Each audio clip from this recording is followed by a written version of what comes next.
ওম তৎসৎ। শ্রীমদ্ ভগবদ গীতা। এখন এ সময় শুভক্ষণ, শুভ মুহূর্ত, কেননা শ্রীমদ্ ভগবদ গীতার অমৃতত্ব শ্রবণ করবার সময় হয়েছে এখন। আমার সকল শ্রোতাবিন্দুকে এই শুভ প্রভাতে নমস্কার জানাচ্ছি। সেই সঙ্গে যারা আমার গীতাপাঠ নিয়মিত শ্রবণ করেন এবং কমেন্টে লেখেন, তাদের অসংখ্য ধন্যবাদ জানাচ্ছি এই শুভ প্রভাতে। আজ একটি গুরুত্বপূর্ণ বিষয় নিয়ে আলোচনা করব,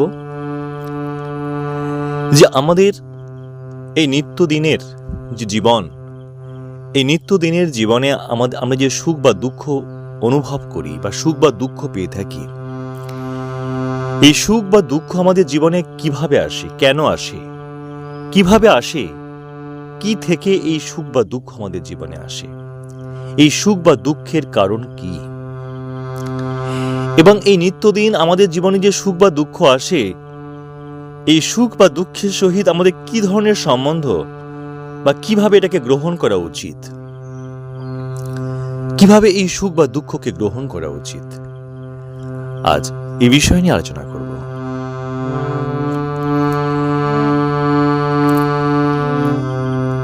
ভগবান শ্রীকৃষ্ণ শ্রীমদ্ ভগবদ গীতার 2য় অধ্যায়ের 14 নম্বর শ্লোকে ভগবান শ্রীকৃষ্ণ বলেছেন, মাত্র স্পর্শস্তু কন্তু শীতোষ্ণ সুখ দুঃখ দা আগমাপাই নৌহ নিত্যস্তাং স্থিতিখস্য ভারত।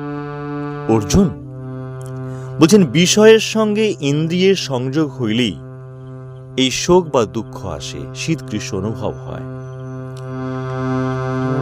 বিষয়ের সঙ্গে ইন্দ্রিয়ের সংযোগ হইলেই এই শোক বা দুঃখ আসে।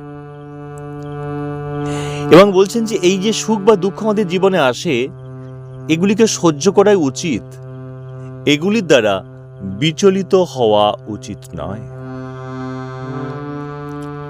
প্রথমত আমরা আলোচনা করব যে বিষয়ের সঙ্গে ইন্দ্রিয়ের সংযোগ কিভাবে হয়, আর বিষয়টাই বা কি, আর সংযোগটা কিভাবে হয়। দেখুন, আমরা যা কিছু দেখতে পাচ্ছি, এই সমস্তটাই হলো বিষয়। আমরা যা কিছু দেখছি চোখের সামনে, সমস্ত কিছু হলো বিষয়, সমস্তটাই বিষয়। এই বিষয়ের সঙ্গে যখন আমাদের ইন্দ্রিয়ের সংযোগ হয়, আমাদের যে পঞ্চ ইন্দ্রিয় বা পঞ্চ জ্ঞানেন্দ্রিয় আছে এবং মন আছে, এই 11 ইন্দ্রিয় আছে আমাদের শরীরের মধ্যে, আর মনকে তো দেখাই যায় না। তো এই 11 ইন্দ্রিয়ের কোনো একটির সঙ্গে যদি এই বিষয়ের সঙ্গে সংযোগ হয়, তাহলেই কিন্তু এই সুখ বা দুঃখ আমাদের জীবনে আসে। আমি একটা সহজ উদাহরণ দিয়ে আপনাদের বোঝানোর চেষ্টা করছি। একটা ছোট্ট বাচ্চা, আপনার বাড়ির শিশু খুব কাঁদছে, খুব কাঁদছে।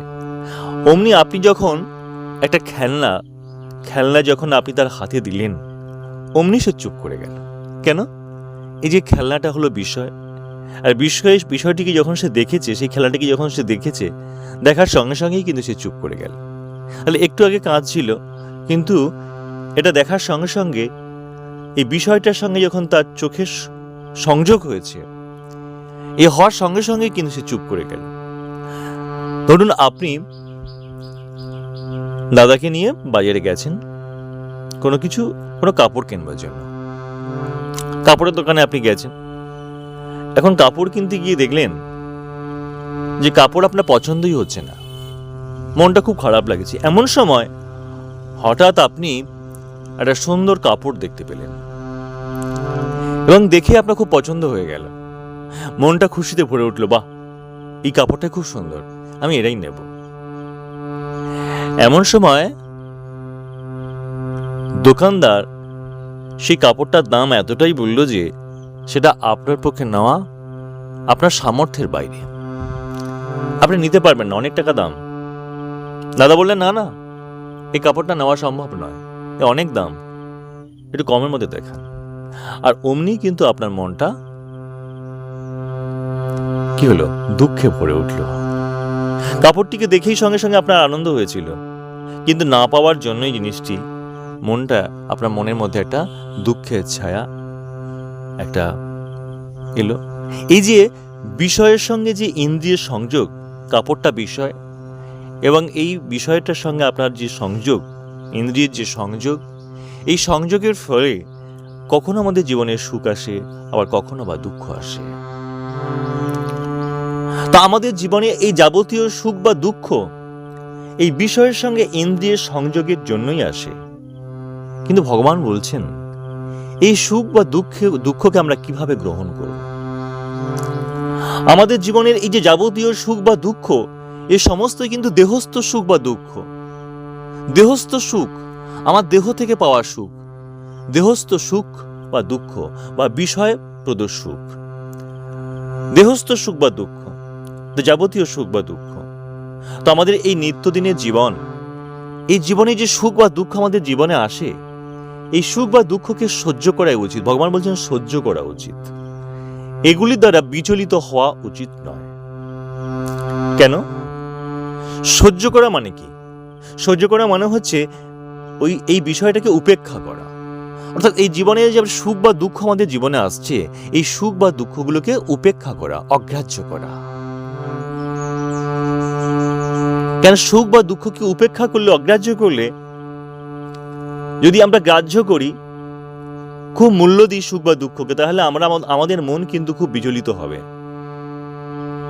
দুঃখ পেলাম, দুঃখে মনটা ভেঙে গেল। সুখ পেলাম, সুখে আনন্দময় হয়ে উঠল, মন সবসময় কিন্তু বিচলিত হবে। সুখ বা দুঃখকে যদি আমরা খুব গ্রাহ্য করি, খুব মূল্য দিই, তাহলে কিন্তু আমাদের জীবনে আমাদের কি হবে না, আমার যে মন সবসময় কিন্তু বিচলিত হবে। মন সবসময় বিচলিত হবে, সুখ বা দুঃখে খুব বিচলিত হবে, এবং মন সবসময় সেই সুখ বা দুঃখের জন্য আকুল হয়ে থাকবে, সুখের জন্য আকুল হয়ে থাকবে, দুঃখের জন্য নয়। তো এই জন্যই ভগবান বলছেন যে এই সুখ বা দুঃখগুলোকে সহ্য করাই উচিত, উপেক্ষা করাই উচিত। সহ্য মানে উপেক্ষা করা উচিত, এগুলির দ্বারা বিচলিত হওয়া উচিত নয়। কিন্তু কেন এ কথা বলছেন? প্রথমত, বিষয়ের সঙ্গে ইন্দ্রিয়ের সংযোগ হইলেই এই শোক বা দুঃখ আমাদের জীবনে আসে। এটা ইন্দ্রিয় ধর্মই হচ্ছে এই। যেহেতু এটা দেহের বা ইন্দ্রিয়ের ধর্ম, আর ইন্দ্রিয় দেহের অংশ, আর দেহ তো ক্ষণস্থায়ী, পরিবর্তনশীল, এবং এর বিনাশ আছে, তাই এই দেহস্থ সুখ বা দুঃখ বা ইন্দ্রিয়স্থ সুখ বা দুঃখের যে অনুভূতি, এগুলিকে সহ্য করা উচিত, এগুলির দ্বারা বিচলিত হওয়া উচিত নয়, কারণ এটা ইন্দ্রিয়ের ধর্ম, এটা ক্ষণস্থায়ী। দ্বিতীয়ত, এই যে অনুভূতিগুলো, দেহস্থ সুখ দুঃখের যে অনুভূতি বা আমাদের ব্যবহারিক জীবনে এই যে অনুভূতি, সুখ বা দুঃখের অনুভূতি, এগুলো ক্ষণস্থায়ী। আজ আছে তো কাল নেই। তো যা আজ আছে কাল নেই, কিন্তু অনিত্য বস্তু, নিত্য নয়। আজ আছে কাল নেই, অনিত্য বস্তু, নিত্য নয়। অতএব এগুলোকে তুচ্ছ পদার্থ, ক্ষণস্থায়ী, এগুলিকে সহ্য করা উচিত। তৃতীয়ত, এই অনুভূতিগুলো আমাদের ইন্দ্রিয় মনের মধ্যেই সীমাবদ্ধ থাকে, এগুলি আত্মাকে স্পর্শ করতে পারে না। প্রকৃত সুখ বা আনন্দ লাভ করবার ক্ষেত্রে এই সুখ বা দুঃখ কিন্তু, এই অনুভূতিগুলো কিন্তু কোনো কাজ করে না। এগুলিকে সহ্য করতে পারলে কি হবে? এগুলিকে সহ্য করতে পারলে মনের তীব্রতা কমে যায়। মন যে সবসময় চঞ্চল হয়, তীব্র ভাবে মন চঞ্চল হয়ে ওঠে, তো এগুলিকে সহ্য করতে পারলে, সুখ বা দুঃখগুলোকে সহ্য বা উপেক্ষা করতে পারলে মনের যে তীব্রতা, এই অনুভূতির যে তীব্রতা, এই তীব্রতা কমে যায়, মন কিন্তু স্থির হয়। এগুলিকে সহ্য করতে পারলে মন স্থির হয়। কেউ খুব কাঁদছে, দুঃখ পেয়ে খুব কাঁদছে, এখন সে যদি কাঁদতেই থাকে, তাহলে তার মন অত্যন্ত চঞ্চল, অস্থির হবে, তীব্র হয়ে উঠবে। কিন্তু তাকে যদি সান্ত্বনা দেওয়া যায়, সে যদি সেগুলিকে সহ্য করতে থাকে, সহ্য করতে শুরু করে, তাহলেই মন কিন্তু স্থির হয়, তার তীব্রতা কমে, মনের তীব্রতা কমে, অনুভূতি তীব্রতা কমে এবং মন স্থির হয়। এই জন্যই ভগবান বলছেন এই যে সুখ বা দুঃখ আমাদের জীবনে আসে, এগুলোকে সহ্য করা, উপেক্ষা করা উচিত, এগুলি দ্বারা বিচলিত হওয়া উচিত নয়। অর্থাৎ ভগবান বলছেন যে সুখ বা দুঃখ উভয়কেই কিন্তু সহ্য করতে হবে। দুঃখ যেমন সহ্য করতে হবে, সুখও তেমনি কিন্তু সহ্য করা দরকার। কিন্তু দেখুন, দুঃখ সহ্য করা বরং সহজ, সুখ সহ্য করা কিন্তু অতি কঠিন, তাই না? অতি অল্প লোকই সুখভোগে এত বিচলিত, এত অভিভূত, এত উন্মত্ত হয়ে ওঠে যে অনেক সময় সদা সদ্জ্ঞান বিনষ্ট হয়। মানে মানুষ সুখে এত বিভোর হয়ে ওঠে যে তার দয়া, ক্ষমা, পবিত্রতা, শান্তভাব, অহিংস, এই যে ভাব, মানুষের জীবনের যে সৎ গুণ, এগুলো নষ্ট হয়, এগুলো বিনষ্ট হয়। ইন্দ্রিয় সুখভোগের দরুন মনুষ্যত্ব নষ্ট হয়, অহংকার বৃদ্ধি পায়। তো এ কারণে ধর্মের পথে, মুক্তির পথে সুখ যতটা বিঘ্ন ঘটায়, দুঃখ কিন্তু ততটা নয়। বরং কোনো কোনো স্থলে দুঃখ কিন্তু মুক্তি পথের সহায়ক হয়ে ওঠে। তবে কথা হতে পারে যে মানুষ চিরজীবন কি এই সুখ বা দুঃখকে সহ্য করেই যাবে, উপেক্ষা করেই যাবে? সুখ অর্জন বা দুঃখ নিবারণের জন্য সে কি কোনো চেষ্টাই করবে না? সে কি কেবল জড় বস্তুর মতো সুখ বা দুঃখকে সহ্য করেই যাবে, উপেক্ষা করেই যাবে? না, ভগবান কিন্তু তা বলতে চায়নি। আসলে তা নয়। সুখ বা দুঃখ সহ্য করতে হবে বললে বা উপেক্ষা করতে হবে বললে কিন্তু একথা বোঝায় না। একথার অর্থ যে সুখের বৃদ্ধি কি দুঃখের নিবারণ, এটি মানব জীবনের লক্ষ্য নয়। ধর্মের পথে চলে, সত্যের পথে চলে, ক্রমশ মুক্তির অভিমুখে অগ্রসর হওয়াই মানব জীবনের উদ্দেশ্য। এবং এই উদ্দেশ্য সাধনে মানুষকে সচেষ্ট থাকতে হবে। তাতে যদি দুঃখ আসে তো আসুক, আমি সত্যের পথে চলবো, ধর্মের পথে চলবো, আমি ন্যায়ের পথে চলবো। তাতে যদি দুঃখ আসে তো আসুক, সুখ আসে তো আসুক। সুখ এবং দুঃখকে বিধাতার আশীর্বাদ রূপে বরণ করে তাতে বিক্ষুব্ধ বা বিচলিত হলে কিন্তু চলবে না। সুখ ও দুঃখকে উপেক্ষা করে জীবনের পথে, কর্তব্যের পথে, সত্যের পথে, প্রেমের পথে, ধর্মের পথে অগ্রসর হওয়াই মানব জীবনের সার্থকতা। দেখুন, সংসারে দুঃখ আছে, একথা এটা জেনে অনেক সময় অনেক মানুষ মনে করেন যে সংসার ত্যাগ করে সন্ন্যাস অবলম্বন করেই ভালো।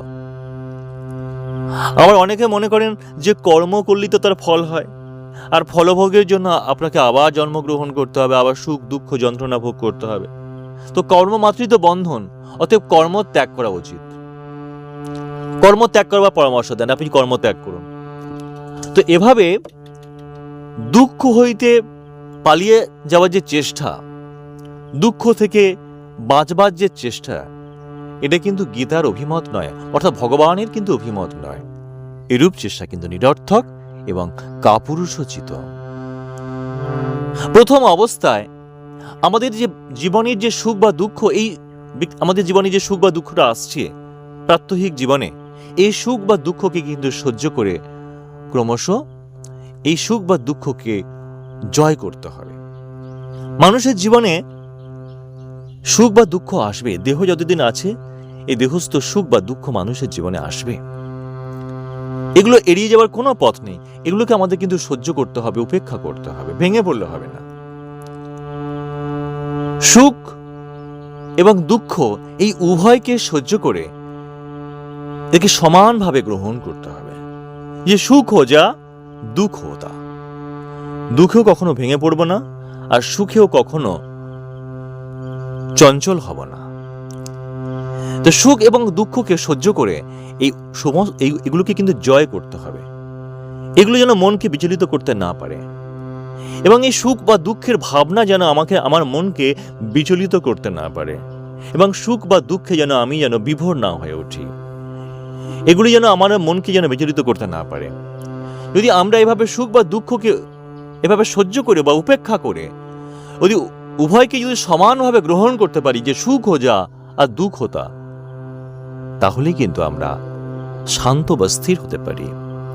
এগুলি মনকে আর বিচলিত করতে পারে না, শান্ত এবং স্থির হতে পারি। কারণ শান্ত বা স্থির না হলে আমরা কখনোই ভগবানকে উপলব্ধি করতে পারবো না।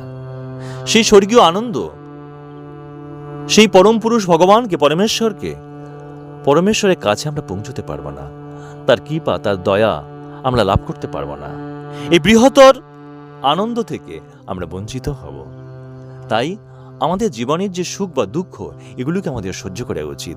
এগুলির দ্বারা কিন্তু বিচলিত হওয়া উচিত নয়। আজ এখানেই। হরে কৃষ্ণ। শ্রীমদ্ ভগবত গীতার এই পাঠ কেমন লাগছে আপনার কমেন্টে লিখুন।